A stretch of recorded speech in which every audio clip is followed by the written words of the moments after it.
we apologize, but again, we have no choice but to let Nigerians know what the issues are. Ladies and gentlemen, let me once again welcome you to the Theater Command Operation Lafiya Dole for this press conference. Today, I'm glad to inform you that our troops have continued to record outstanding progress in the fight against Boko Haram terrorists. Since the last time we met, a lot of significant progress was made. And so I intend to use this opportunity to update you or bring you up to speed what we have done since our last meeting. And I'll start with the update on Operation Rescue Final. The operation in Sambisa Forest has continued, and so far, our troops have cleared and dominated almost the whole of Sambisa Forest, including the Boko Haram terrorist enclaves at Guneri, Guninkrumi, Alafa 1, 2, 3, Bulabello, Njimia. Others are Amdaga, Bita, Sasawa, Dokumberi, Jefe, Indemina, Turori, and Sambisa Gate 1. And I think that for ease of understanding, let me possibly recap what I showed you the last time so that you can also see what I've just spoken about. If you don't mind, would you mind to focus on the screen? The last time, I told us of the axis of handbounds, and this gives you an indication where we are. And of course, I told you that the operation was from different fronts, from 4 fronts precisely. And so what we've done, very quickly, run through quickly. What we've done is to occupy the entire place. Now where I want you to focus attention right now is Camp Zero. As I speak to you, the troops have they are conducting operation in that direction. Following the attack on position at the harbor in Bulabello on the 13th of December at about 15:41 hours, own troops conducted mop-up operation at the staging areas on the 14th. And during the mop-up operation, we discovered a vehicle borne IED, and of course, what you could see from the screen, is a vehicle that was intended for the troops and their location, their harbor position. This is actually the harbor area. And so they came, and our vigilant troops used RPG-7 to take it out. What you find, these are cylinders. These are gas cylinders that have been opened up and filled with explosive, which Boko Haram thought they would use to come to destabilize our troops, but that, of course, was taken. And during that operation, a good number of them were killed and equipment recovered. The equipment that was recovered, apart from GPMGs, FN rifles, ammunition, as well as RPG bomb, of course, you could see some of them right on the screen. Now, ambush by our own troops. Own troops, again, conducted some ambush operations within the period, and I will run through them. On the 15th, at about 08:06 hours, own troops in conjunction with Vigilante sprang an ambush at Berema Farm along Gunuri Damboa Road. The troops, in the process, apprehended suspected Boko Haram terrorists and sympathizers, comprising 20 men and 61 members of their families, as shown on the screen. And the suspects, of course, were relocated from Fulus village, which is north of Kafa village in Kaga local government area of Borno State. And they were relocating to Gunuri when they, of course, came under our ambush operation. And the suspects currently are undergoing interrogation. On the 17th, at about 0900 hours, own troops again sprung an ambush along Paul Carl Banki Road, where they intercepted and engaged some Boko Haram terrorists, and at the Frigate crossing point. 2 of the Boko Haram terrorists were killed in action, while a boy of about 12 years old that was with the Boko Haram terrorists was also injured in the process. The boy, who of course later on claimed that he was captured by the Boko Haram terrorists, has since been evacuated to our hospital and is currently being treated. Of course, we have also gotten some useful information from him that has aided our operations. The items recovered, of course, include a motorcycle spare tire, 1 AK-47 rifle, as well as 28 rounds of ammunition, as well as a suicide bomber's vest, which was strapped on one of the killed Boko Haram terrorists. So perhaps I believe that they were going to hopefully, assign that suicide bomber to one of our positions, but of course he met his Waterloo during the ambush. Now, person-borne improvised explosive devices. During the period under review, own troops had to contain a few incidences of person-borne improvised explosive device attacks. On the 15th of December, at about 08:10 hours, 2 female suicide bombers that were clad in hijab attempted to infiltrate own defensive locations in Limankara. Limankara, of course, that's just Madagali, Goza Road, in between is Limankara. They were shot by own troops, and of course, as they refused to halt from a distance. Consequently, the IED vests strapped on their bodies exploded and killed the 2 of them. That you could see from the screen. Again, on that same 15th, at about 10:30 hours, own troops at Ran. Ran is in Calabar local government. Intercepted a girl that was trapped in suicide vest trying to infiltrate into Ran town. A member of the civilian JTF grabbed and suppressed her as she was attempting to detonate the explosive device strapped on her, thereby unable to detonate it. And that is the suicide vest that she was wearing before she was caught. Another incident was on the 18th of December, where 2 suicide bombers attempted to sneak past through own locations at Mafa checkpoint, just at the outskirts of Maiduguri. The 2 suicide bombers were shot when they failed to stop at a distance. The explosive device detonated and killed the 2 of them. That, of course, goes shreds of body parts. Similarly, on the 18th of December, at about 20:55 hours, own troops sighted 2 suicide bombers trying to cross into town through Gameri village.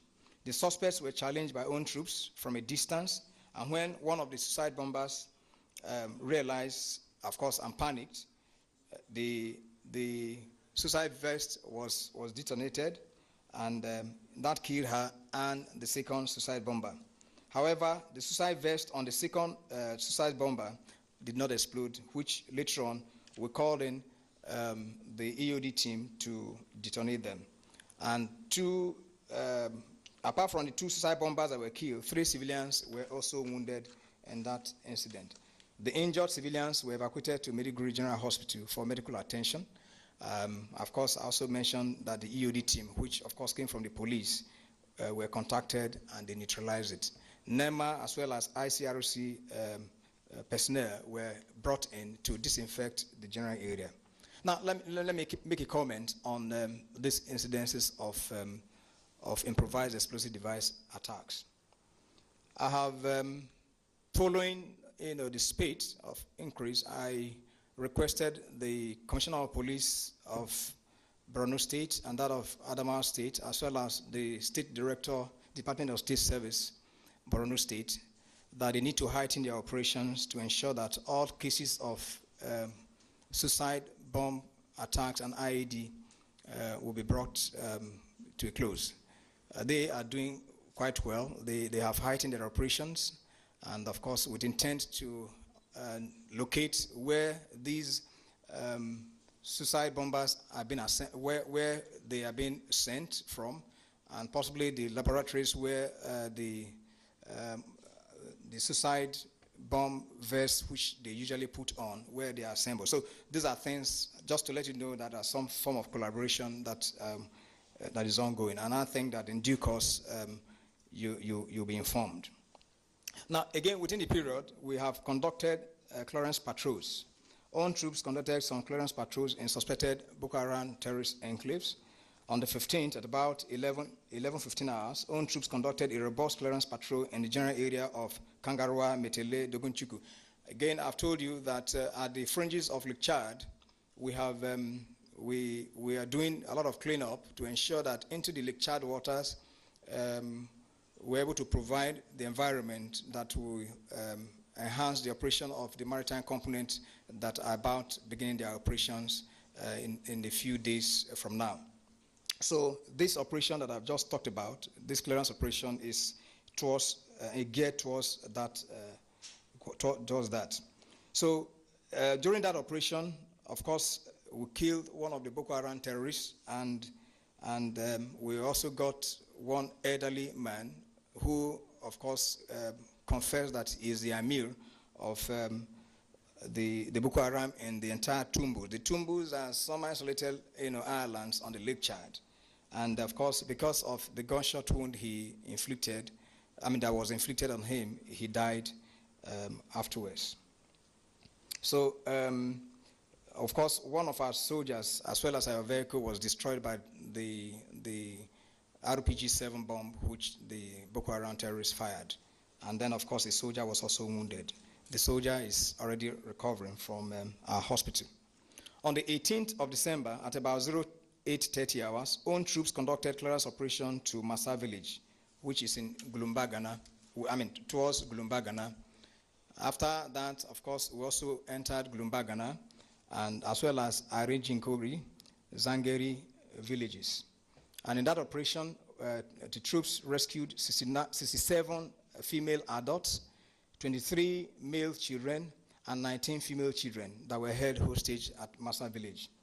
The following day, which was on the 19th, at about 06:45 hours, our advance to Gulumba, Ghana, saw the troops, having contact with the Boko Haram terrorists, who, on sighting us, they were also running, but at the same time engaging us. We killed 15 of them, and then, of course, some weapons were also recovered. Then the motorcycles that they were using, 18 of them, as well as 25 bicycles, were destroyed in situ. Troops also discovered 4 solar panels, as well as spare barrels, spare tires, which the Boko Haram terrorists were using. But unfortunately, in that operation, we lost a soldier, and one other was wounded. Both the killed and the wounded were airlifted from the area back to Maiduguri for treatment, and the other one is awaiting burial. Now, rescue of fishermen. Some of you may have heard this. On the 18th of December 2016, at about 10:10 hours, own troops in gunboats received a distress call. We have a gunboat company that dominates the Alu Dam waters. So they received a distress call that some of the fishermen have been kidnapped by the Boko Haram terrorists. And of course, immediately they swung to action, and 15 of the fishermen were rescued. But one of the fishermen, one of them was killed, and we're told that one was taken away by the Boko Haram terrorists on the arrival of our troops. Now, of course, you can see from the screen those that we rescued. Interception of suspected rustled cows, ram, and sheep. On the 16th of December, at about 16:05 hours, own troops deployed at FOB Dikwa in conjunction with Vigilante intercepted 57 rams and sheep at a Boko Haram terrorist suspected crossing point along Dikwa Ajiri Road. The animals, which were suspected to have been rustled, were intercepted without owners, and they are currently under our custody, which, of course, eventually we handed them over to the appropriate government agency for further action. Now, release of detainees to Borno State government. Again, within the period, there were some detainees that were cleared that we handed over to the Borno State government. A total of 299 of them were handed over. A total of 116 men, 147 women, and 248 children of Nigerian nationality that were handed over to our troops in Banki by the Cameroonian forces. They were screened and moved to IDP camp. However, among those who claimed to be IDPs, 8 of them were identified to be Boko Haram terrorists. And of course, we have taken them into detention. Besides that, of course, 15 of them, who are confirmed Boko Haram terrorists were handed over to our troops. And the suspects, of course, are in our custody. Now, suspected Boko Haram escapees. On the 16th, at about 13:05 hours, following a tip-off from the locals, own troops, in conjunction with members of Vigilante, apprehended 2 suspected Boko Haram terrorist female escapees from Azare general area. The women revealed that they came out from Sambisa Forest, and currently they are undergoing interrogation. Now, discovery of ammunition. Just this morning, about 600 rounds of 7.62 NATO ammunition were discovered, and they were hidden in a plastic container. You can see on the screen. They put those we suspect to be Boko Haram terrorists, put these rounds into that plastic container and hid it, in the stream around the Gwangi area of Borno. Of course, that tells you that the heat is on, and I believe that we're going to discover more of that. I want to believe that it was when they were leaving the city that they may have done that, hoping that if we do not discover, maybe at some later stage, one criminal could go back and pick it up for other untoward uses. Now, similarly, let me say that during this period, that is 14th to 21st, just to speak for 1 week, a total of 1,880 civilians were rescued from the Boko Haram terrorist enclave.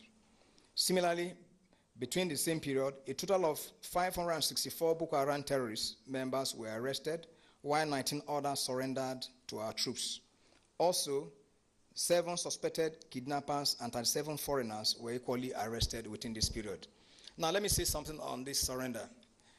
We have received intelligence that Boko Haram terrorists want to surrender to us and to the Cameroonian forces. That I have directed all the commanders to be on the alert, and of course to be ready to receive them if they give up the fight. We want to open up roads into Sambisa. Besides assisting us in our operations, that again going forward will help to dominate the general area of Sambisa, which I believe that in due course, the government is going to improve on whatever we're going to leave behind in terms of road construction. So that is on, not just from Aulari Azis, we're also doing it from along Bilambulin Azis, everything into Sambisa. Later on, we go into Alagando. It must be such that all those places where we've had difficulties in entering, we will have them roads opened up to improve on the going and accessibility of these areas that have proven difficult during the course of our operations. Now, let me also mention that within this period, we received some logistics resupply, some items including arms, ammunition, as well as a spare part. I've watched, very sadly, a video clip that has been circulated in the social media regarding our troops. But what I can tell you that, of course, incident, I believe that video was shot on the 31st of March, 2016. If you recall, I told you that, of course, it was right in the media center that I briefed you when we entered that operation and when we captured Alagano. Alagano, of course, you know that Boko Haram claimed at the time that it was their spiritual center which we captured. Now, during that operation, we had some difficulties, no doubt about it. Were there issues regarding soldiers fainting? Yes, there were. But then they were not because there was a deliberate move to ensure that troops do not have water. Troops had water. They had apart from water tanker that they have, we equally were ferrying drinking water to them, including bottled and sachet water. But let me take a pause and then give you a video clip. Just while they sent, they also asked that they should interview the soldiers in that location to send to war.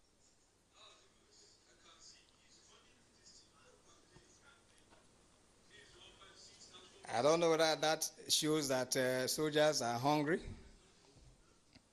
and dehydrated.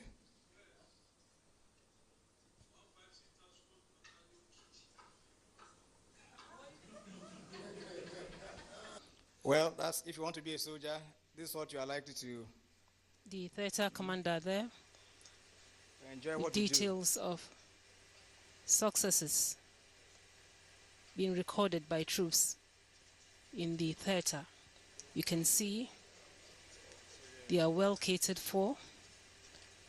This is He's Alagani. dispelling the rumor that I is was making the playing in that rounds that video. troops are in a very terrible condition.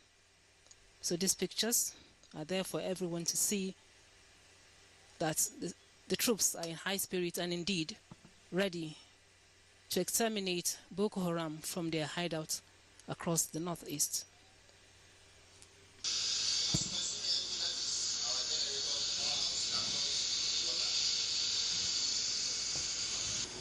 When eventually, after that operation, after that incident, and the place was captured, we sent a driller, a borehole driller, to go to the location, and we dug a borehole. Being a soldier is not being an air-conditioned office. In our training, there's what we call survivor training. There's also what we call water discipline. The reason why you do that is to prepare for exigencies. That in case all the contingencies that you have made fail, what happens? Now, what is even interesting is that when that report was made, a bit of inquiry, I instituted a board of inquiry. When I instituted the board of inquiry, what we found out was that the soldier who was in charge of the water tanker felt that he needed to heed. In fact, he hid the fact that there was still water left in the water tanker to the rest of the troops. The board of inquiry report is here. Is here. And he was indicted and he was charged and punished. So if something that happened, they captured the location on the 28th of March, and this video was shot on the 31st of March. Issues of national security must be placed in the right context and must be properly situated before people go to the social media to begin to show what ought not to. And I think this brings me to the next point, which of course, it's very disturbing. Thank God this video of yesterday has gone to also heighten what I'm about to say. Now, ladies and gentlemen, I wish to observe the unfortunate development within a section of the media who have, knowingly or unknowingly, chosen the negative parts to incite the troops and denigrate the good efforts of Operation Lafiya Dole. Specifically, Premium Times have repeatedly shown a pattern of reports disparaging the very noble and gallant efforts of the troops. The paper has consistently worked in futility to cause disaffection among troops of Operation Lafiya Dole. During the setback in Gashaga, which I earlier informed the public, Premium Times worked to promote the evil action of Boko Haram terrorists by its publication. Every publication from Premium Times either eulogizes Boko Haram or mischievously emphasizes beyond proportion the challenges of Operation Lafiya Dole. The latest, and I want you to see, gunshots, confusion in Borno as soldiers fighting Boko Haram go on rampage. Nigerian Army General who lied about troops mutiny escapes lynching by soldiers. Now, what a hateful representation of the medium's wishes for the troops. Interestingly, on the said date of the mutiny, I was in the front line in the same location where Premium Times claimed that there was mutiny. This was me before we went, myself and the GOC, accompanied by the brigade commander, 21 brigade commander. Yes, this was why when and this was the location where I landed. Go on. These were the troops when I was waving at them. These were this is one of the troops with me there, a special forces soldier. Nest. These are the troops, and I had meeting with them. Nest. This nest. You can see them sitting down when I was addressing them. Of course, while others were in their various positions. Nest. Now, I was there in Bulabelu. Now, the issue is this. One may ask, could it be that Premium Times is working to frustrate the gains that have been made in this operation? Is the platform not happy that the war is coming to an end? Could they be working with Boko Haram terrorists to ensure that the morale of the troops are dampened at this crucial stage of ending the war? The rescue of over 1,500 people, capture of suicide bombers alive, among many other brave performances of troops, are they not worthy of Premium Times coverage? Was Premium Times established to promote evil and insecurity? These and many more questions are what the public may wish to find out from Premium Times. Whilst noting that the position of Premium Times is isolated, the rest of the media have shown patriotism, commitment, and support for the operation. I wish to therefore commend these patriotic media houses and urge them to continue in that regard. I equally wish to request the Nigerian Guild of Editors, the Nigerian Union of Journalists, as well as other well-meaning Nigerians, including those from the Northeast, to rise up and defend their national security interest that is being attacked using the instrumentality of the mischief being perpetrated by Premium Times. That I urge you to all remain vigilant and report any suspicious movement of persons and objects to the military or the nearest security agencies, as I've always enjoined you to do. The general public, especially the female students of our tertiary institutions, are urged to be wary of the new software way of recruitment by Boko Haram terrorists on the internet. Do not fall victim of such trap by being their agents or sympathizers. You have the ability to grow and be productive. Do not join them in any way, because the Boko Haram terrorist ideology is ungodly, and the end always is a wasteful life. The Boko Haram may also disguise as menial workers when actually they are fleeing our onslaught. That, of course, the public needs to know, so that those that they may find around them who may be pretending to be menial workers could be Boko Haram terrorists. So on this note, let me thank everyone and state that we remain ever committed to the objective for which Operation Lafiya Dole has been mandated to be in the Northeast. Thank you.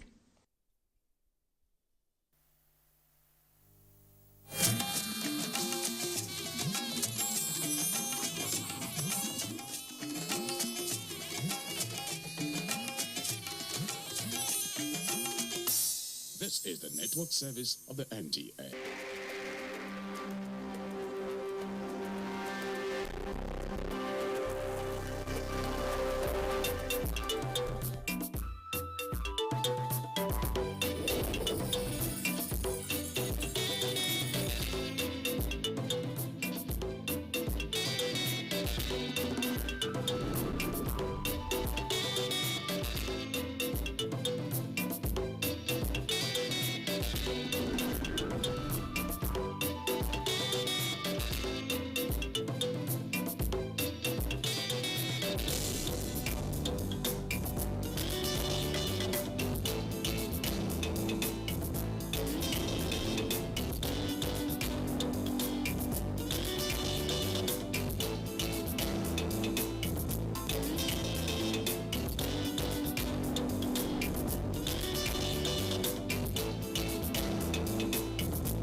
The budget of recovery and growth. Yes, this was what President Muhammadu Buhari tagged the 2017 budget while presenting his budget proposal for 2017 to the joint session of the National Assembly. The President went ahead to express that the implementation of the budget, in his own words, will be based on our economic recovery and growth strategy. The plan, which builds on our 2016 budget, provides a clear roadmap of policy actions and steps designed to bring the economy out of recession and to a path of steady growth and prosperity. Moment for Thought in this edition takes a look at the philosophy of the 2017 budget with those who should know in the studio. Senator Ita Enang, Senior Special Assistant to the President of National Assembly. The distinguished senator was one of the longest-serving members of the National Assembly and the longest-serving legislator in Nigeria today, beginning from the grassroots as a councillor way back in Akwa Ibom State. Dr. Padi Njoku, Director General, International Institute of Leadership and Governance, a chartered mediator and conciliator with a passion in the promotion of national harmony, peace and good governance. Dr. Njoku is a former university don, an accomplished businessman, and I'm Aliyu Bababaro. You're welcome. You're welcome, distinguished senator. Thank you very much. Thank you for welcoming me. Yes, Doctor, you're welcome. An accomplished broadcaster too. Thank you very much. Yes. An accomplished An legislator. accomplished Yes, thank you very much. An accomplished businessman. Businessman. Thank you very much. Oh, we want to have an accomplished Nigeria, so to speak, in charting a new course for a new social order towards a functional development of the nation. Let's start from there. Mr. President said we wasted our large foreign exchange reserves to import nearly everything we consume.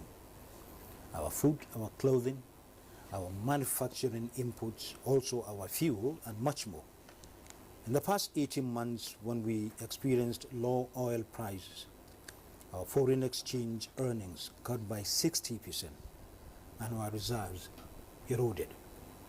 Let's start from there. Yeah. You know, they say necessity is the mother of invention. Yes. How do you see the projection of the budget in relation to what we found ourselves from the beginning of this administration? Well, Mr. President has delivered the budget of the recovery and growth. And the principle of that budget is in what we've always believed in, that one, they say necessity is the mother of invention. Yes. Two, that what one considers a challenge presents an opportunity. So this is when the real independence of Nigeria is going to begin. Because an independent country is the one that can produce what it can feed its citizens and produce what it uses. Like Mr. President says, wants Nigeria to eat what it grows and use what it manufactures. If we were doing this or applying part of our funds for this, we wouldn't have a depletion of our foreign reserves. Right now, I think we were living in a balloon. I said that Nigeria was living in a balloon, what my people in my village will call blow. That you just blow air into a balloon, and then you say he's very fat, very beautiful. Yet it's just air. Therefore, we were living in a world of deceit. We imported everything up to toothpick. We were not accepting that it was our foreign reserves and our foreign exchange that was going. Right now, if you travel abroad and you have your card and you have Naira in your account, other countries will have theirs. You cannot, in some cases, slot in your ATM card in any of the machines and it gives you dollar or pound, because we don't have the reserves that will sustain it. So what this government and what Mr. President's budget is doing is to make sure that we produce enough that we can consume here, so that we save the amount of money that we have been spending in importing so many of these things. One. Two, we produce here enough so that we save the foreign exchange that we've been using in importing cars and all those things. Yes, for the deficiency in our oil, in our steel sector, we may still have to produce some of these components. Therefore, after saving from non-importing, we now export to earn the foreign exchange. Now, I was in a briefing today by the Honorable Minister of Budget and National Planning on the breakdown of the budget. And all the ministers, or most of the ministers, were there. And they were giving account of the successes in their ministry. The Minister of Agriculture, Chief Adwogbe, said that Nigerians seem to be quarreling because we have a challenge. The challenge is that about 500 trucks of grains, maize, millet, rice, 500 trucks go out of Nigeria daily to other countries. Now we are exporting. Now, many people who are angry that we will, somebody said we will soon be hungry because this food, but the farmers are happy. And it's presenting a great opportunity that if we can produce what we're now exporting, like under President Buhari, he says, grow what you eat. 500 trucks a day goes out.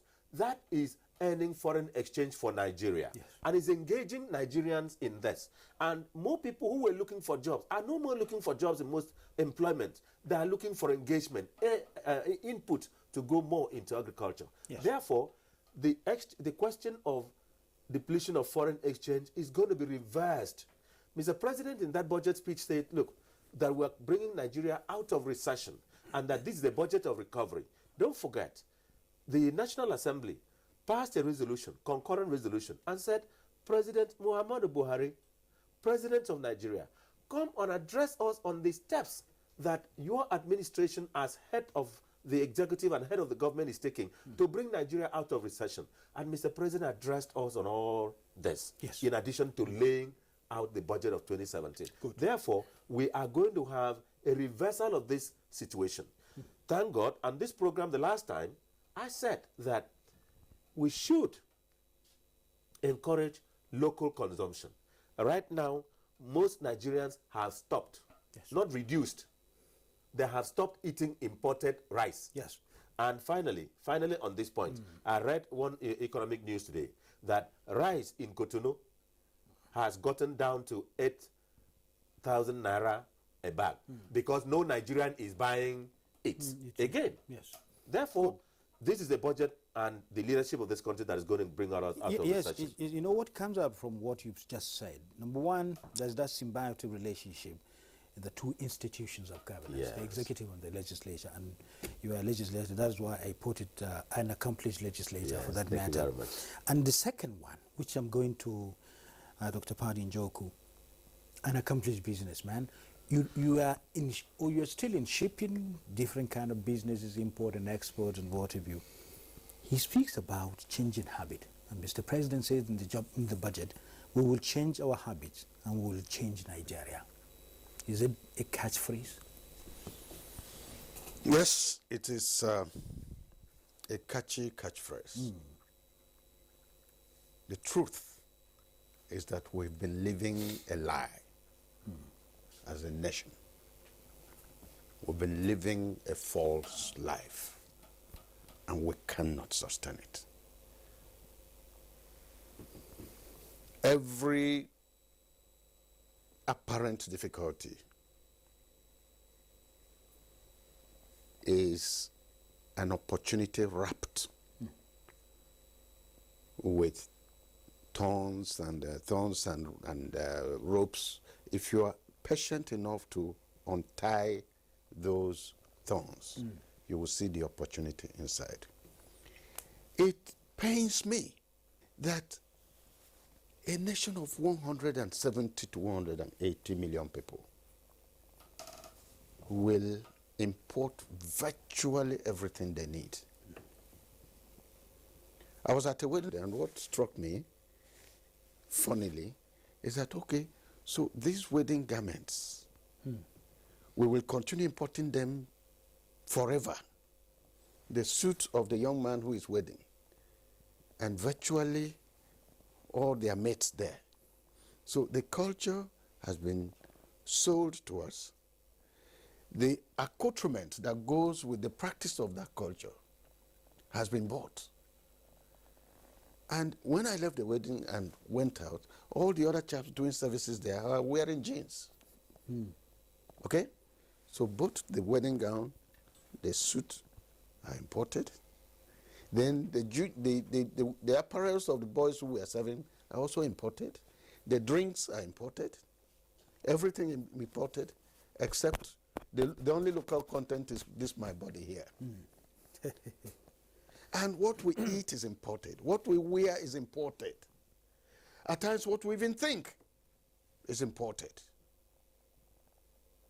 Isn't it shameful that in a nation of 170, 180 million people, we can't recoil and say, by the hell, can we sustain it? Can we continue?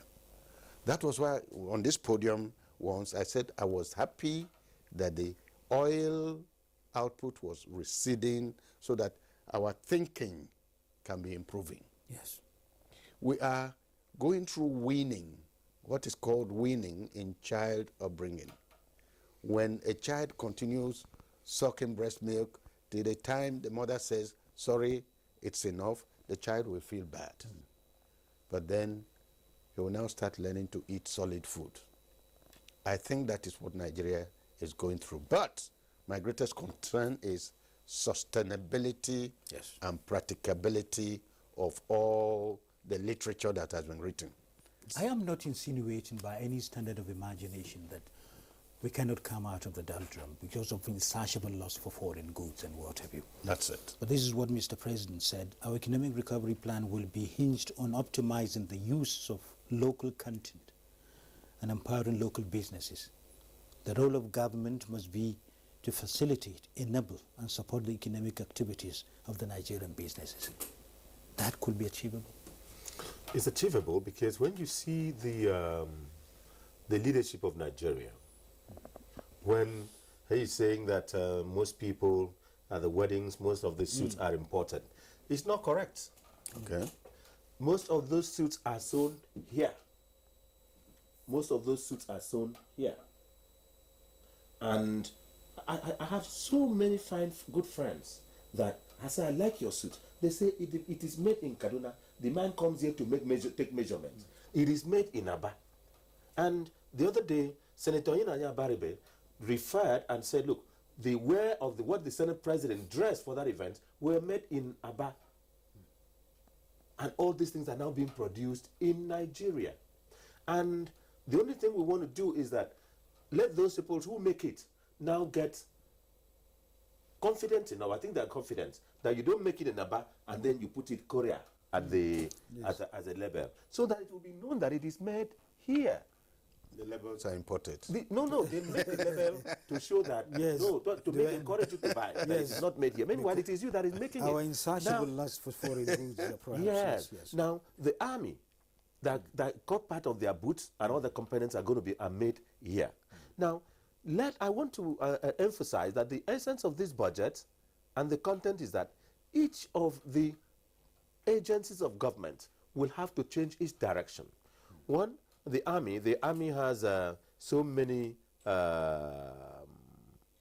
engineering, they have money producing institutions. They should go into production. Then the Navy, they're producing a good part of what they need. They have institutions for it. Then the civil society, we should also go producing as much of what we need. And we should encourage ourselves, not just producing, to use. Now, I'm glad at what is happening. If you go to the market now, local chicken is more sought after. That is I think is a little higher because it grows on its own. It is not something that is fed with this agric whatever. Yes. And a lot of people don't like it because they say it does. So it encourages the man who produces here. There's the health yes. Factor. If you come to Abia State, you come to Akwa Ibom. They come to Akwa Ibom State. Right now, there is, in fact, some people are beginning to get angry with President Buhari. Why?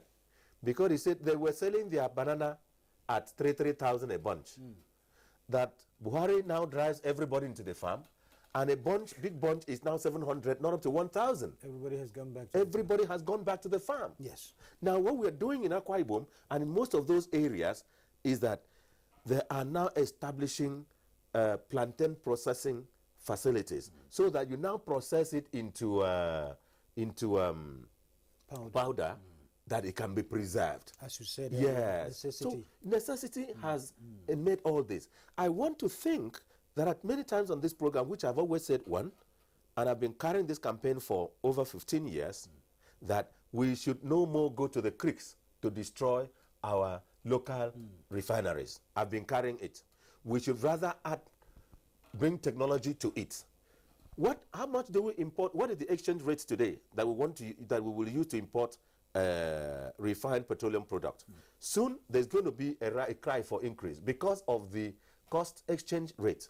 Now, if we go and then provide technical assistance to these people who use or apply what I call modular refineries. Modular refineries. We will also improve our use in this sector, and this will even serve more of the foreign exchange. Yes. Therefore, let us latch on to the principles of the Buhari's administration, which is use your hand and produce. Good. Universities don't teach people stories that don't teach people what they will not come out and use their hand to do. Concentrate more on practicals. We've quite appreciated earlier, as I said, the good relationship, symbiotic relationship between the two institutions of governance. Now, between the government and the governed, the principle of social contract. You spoke about the creeks, the youths, bombing all these pipelines and what have you. 2017 budget is based on a benchmark of $42.5 US per barrel, an oil production of 2.2 million barrels per day, and an average exchange rate of 305 to the dollar. The reality has been faced in Nigeria in the face against the backdrop of what is happening. How do you take a look at the symbiotic relationship between the government and the governed? Now the government is forging ahead. What do we expect from the public? I am very happy that you brought up this issue, because there has been a build-up of apathy, of mistrust among the governed. They are used to hearing of budgets. It used to be millions. From there it went into billions. From billions now we are talking of trillions. Yes. And when you look at the trickle-down effect over this period, you see that our social infrastructure is getting more rotten, our educational infrastructure the same, health, and so on and so forth. So little by little, the people for whom we are making these budgets, just look at the budgets as deja vu. You know, we've already seen this. We've been hearing this over time. That is why I would want to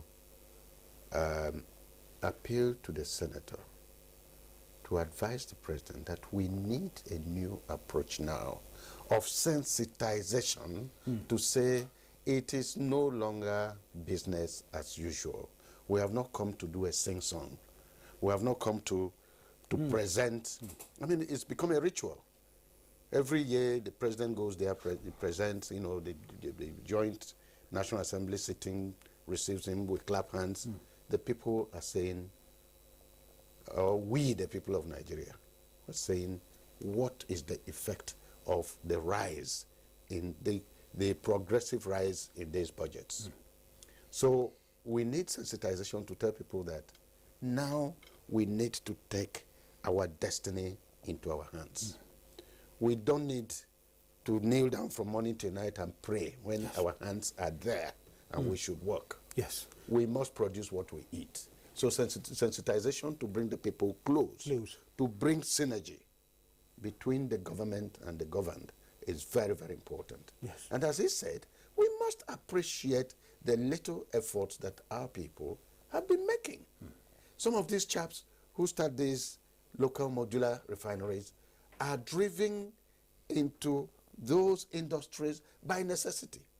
The best way to handle them is not to come and bomb the life out of them, scatter the whole place, and then they become vandals. Yes. We must bring them near and close. I used to tell you that my father used to tell me that it is with food and drinks that you ask the one-eyed man how he lost his eye. Yes.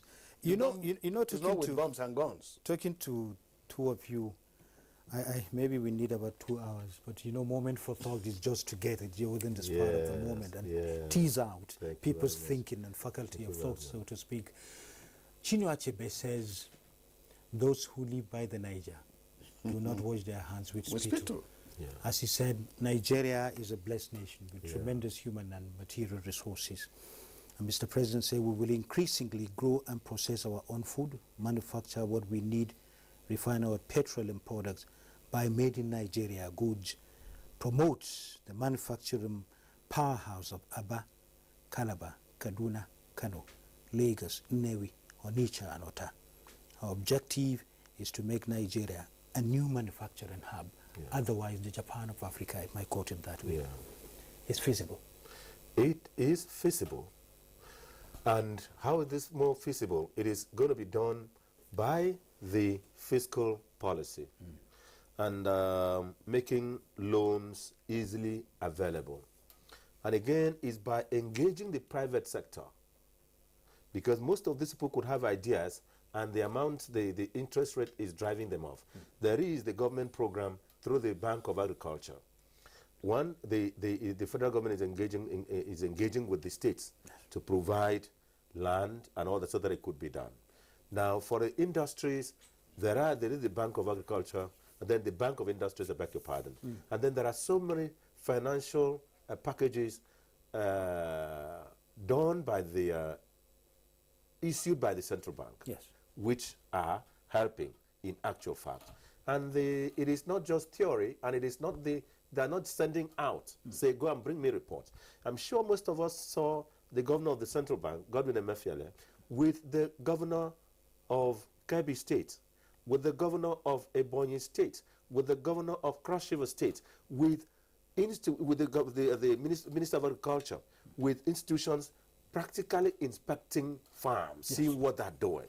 You now see him and all that, going physically into most of these places and getting them properly done. So these are feasible. We are luring the interest of manufacturers, the private sector, yes, and farmers to come back. Yeah, yes, we want them to come back.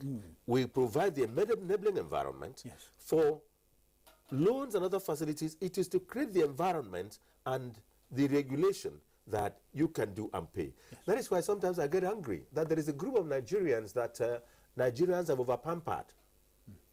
That is big businessmen of the past. Big businessmen who took loans from banks, collapsed the banks. And there are subsidies everywhere. And they collapsed the banks, they will change their name, the bank changes name, they go and form another set of banks, and then took another set of loans, and those loans are now found in big estates in Lagos and Abuja and all that. We have to go after the money. After the money, yes.